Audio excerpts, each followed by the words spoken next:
Assalamualaikum warahmatullahi wabarakatuh. Perkenalkan semua, nama saya Dania Waina Nurrohman. Kali ini saya akan menjelaskan apa itu terorisme yang diawali dengan pengertian terorisme, kemudian jejak terorisme di Indonesia, dan cara mencegah aksi terorisme. Yang pertama, pengertian terorisme. Sampai saat ini memang tidak ada pengertian yang tunggal dan sama tentang terorisme.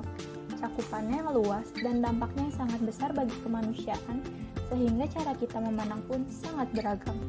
Tetapi, dari berbagai definisi yang ada, semuanya berujung pada satu titik kesamaan bahwa terorisme adalah aksi brutal, sangat menakutkan, dan berdampak merusak bagi kehidupan umat manusia. Crimes against humanity. Dari berbagai definisi yang disampaikan para ahli, ada 4 kata kuncinya dalam memahami terorisme. Pertama, aksi dan ancaman kekerasan. Lalu, ada tujuan politik tertentu. 3. Penanaman ketakutan dan ketidakamanan. Terakhir, korban acak.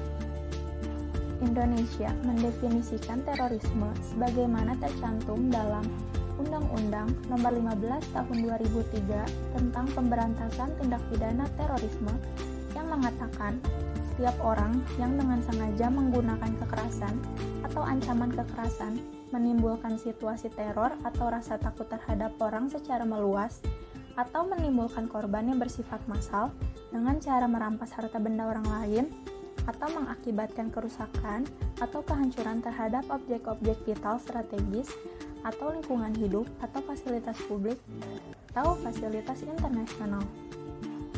Selanjutnya, jejak terorisme di Indonesia. Yang pertama, Jamaah Ansharut Tauhid atau disebut juga JAT. Kelompok ini dibentuk oleh mantan pemimpin Jamaah Islamiyah Abu Bakar Ba'asyir pada tahun 2008. 4 tahun kemudian, JAT masuk daftar organisasi teroris asing yang dirilis oleh pemerintah Amerika Serikat. JAT diduga kuat mendukung kelompok ISIS. Dan saat ini, Abu Bakar Ba'asyir masih menjalani masa penahanan di penjara.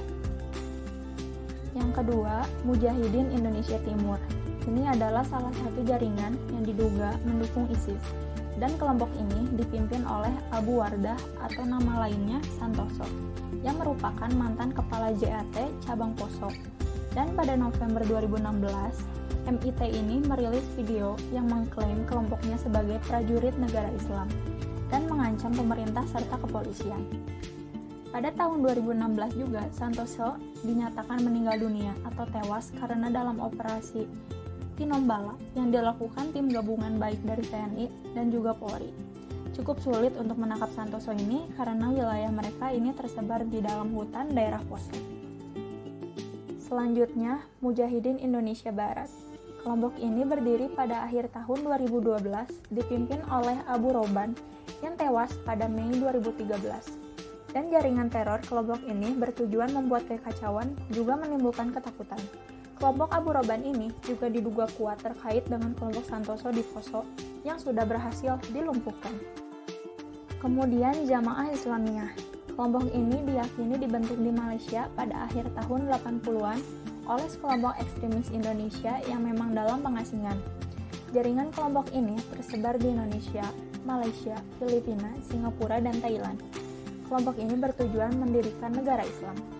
Sejumlah aksi teror yang dilakukan Jamaah Islamiyah ini adalah bom Bali pada 2002 yang mengincar warga negara asing di Bali dan juga bom hotel JW Marriott Jakarta pada tahun 2003. Dan terakhir adalah Jamaah Ansor Daulah Khilafah Nusantara.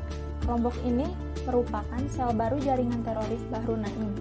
Bahru Naim ini disebut-sebut sebagai pemimpin dari jaringan terorisme yang memerintahkan langsung kepada para terorisnya di Indonesia untuk melakukan serangan dari Suriah, karena keberadaannya diduga berada di Suriah. Jaringan ini juga diduga kuat berafiliasi dengan ISIS. Pertama, menggunakan media sosial dengan bijak. Tingginya tingkat penggunaan internet saat ini dimanfaatkan para pelaku teror untuk menyebarkan konten kebencian, benih ketakutan, dan hoax.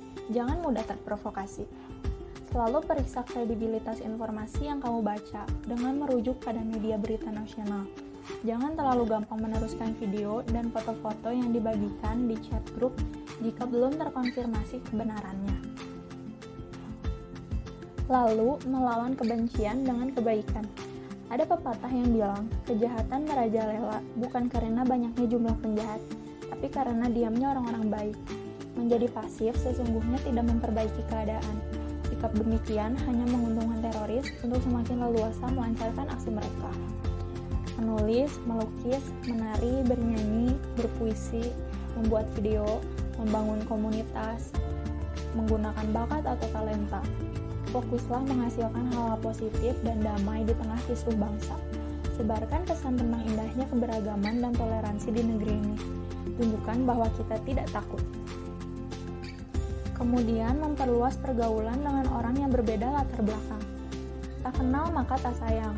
Cobalah menginisiasi pertemanan dengan orang-orang di luar inner circle kita biasanya. Jumlah teman tak harus banyak. Yang perlu adalah keragaman latar belakangnya. Ini akan membuatmu jadi pribadi yang tidak cepat menaruh curiga dan melekatkan stigma. Jika kamu melulu bergaul dengan teman seagama, sesuku, atau sedaerah, sesungguhnya kamu sendiri yang kehilangan kesempatan untuk merasakan keunikan, keindahan, dan kekayaan perspektif lain.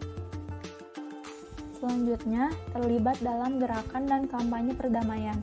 Pemerintah kita beserta sejumlah organisasi dan komunitas sebenarnya sudah berupaya mengampanyakan pesan perdamaian dan toleransi dengan berbagai cara. Sesekali ikutilah acara dialog publik dan aksi solidaritas yang mereka adakan. Meski mungkin kamu tak mendalami isu ini sebelumnya, nantinya kamu akan belajar hal baru dari data-data yang dihasilkan di forum semacam ini. Pemuda zaman sekarang harusnya tak lagi apatis dengan persoalan kebangsaan. Secuek-cueknya kamu, keamanan sosial pasti akan mengaruhi kehidupanmu yang paling personal. Sampai kapan mengabaikannya? Kemudian mempelajari pengetahuan agama secara kritis dan proaktif. Setiap ajaran agama mengandung nilai-nilai kebajikan dan kearifan. Khusus dalam konteks NKRI, falsafah Pancasila telah dirancang oleh para founding fathers untuk mengakomodir keberagaman keyakinan kita semua. Akan jadi kontradiktif jika kemudian ada pemuka agama yang menyerukan pesan untuk membunuh orang lain.